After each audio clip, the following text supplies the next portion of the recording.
Well, inis táid chun píosa spríomh agan le fuaimeanna. Nis, má rúna tú do thuúla agus má éistin tú go hAon cuaireamach, táim cinnte go gluise sibh riont tarann difriúla istíthe go thach. So bunim muid trí las.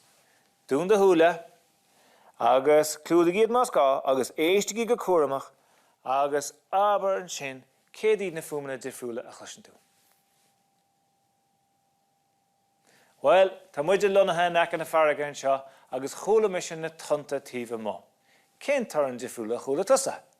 Beidir ar chúla tún míos nitir sa chiiste nó do ghearr do gur fuair féchantar telefís, beidir go bó tíomh má freisin. Brahan sé ar cáil tú do chúnaí. Well, tá annach chud tarann difriúla an agus tá muidir chun ceithre ochal a bhúnú díomh inneo a bhaineann le fuaimeanna. An ché ceann ná glórach. Now, uaireanta, nuair a chluiseann muid tarann atá an glórach, cosúla sin, clúdaíonn muid ar glúsa mar seo. Ach, ar dtí eile, bíonn tarann eile agus bíonn siad an bog. So, tá glórach agus bog agan. Nis, tá méid an cúpla fuaim difriúla dhéanamh agus bhálam go méid sibh an rá ó bhfuil sé glórach nó bog. Buna méid trí las. Éistigí cuaireamach. Cad é sin? Well, tá an ceann sin glórach cinnte. Ach éistin is.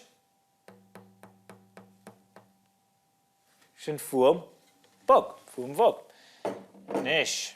Éistigí ríist. Agus aber bhfuil sé glórach nó bog. Well, tá an ceann sin cinál glórach nach chfuil. Agus ceann seo. Bhín ceann sin glórach chomá, ní raibh sé sin rá dheas. Agus duine bhí ceann difriúla inis.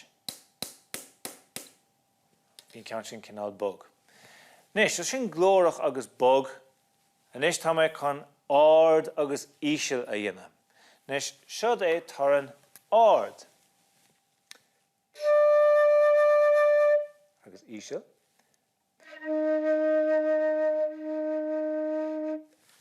Agus duine muid ard a ríist. Agus ísle. Nis, tá muid chun píosa spríomh agan, tá muid chun clifa beag a dhéanamh. Tá mise chun tarann a dhéanamh nó fuaimeanna a dhéanamh taobh hiard an bhfáir agus ní mé gur go bheicsidh me, agus bhálam go nine sibh iarracht aimsiú céir atá i dtinmh na fuaimeanna sin. Úsáid na ceithre focail sin a dúsáid dála muid, glórach agus bog, ard nó ísle. Éistigí go cuaireamach.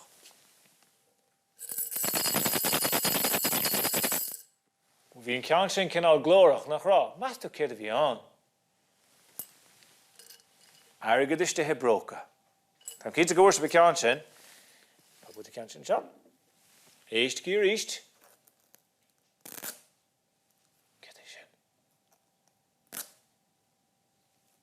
Bhí sé sin cinál bog nach rá. Agus bróg a bhí an, pí a velcro bhróg. An ó bhá. Nis bein ceann seo cinál níos deachra, éistigí ríist go cuaireamach.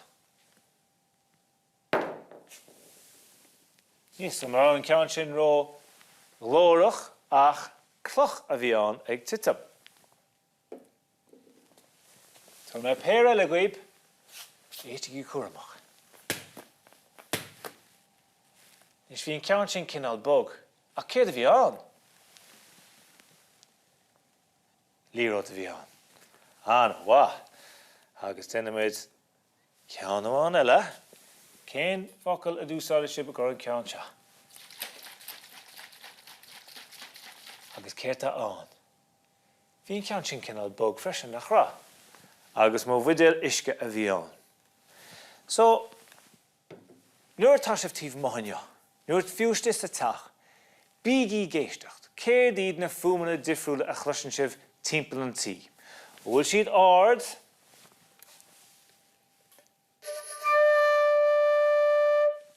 nó ísle,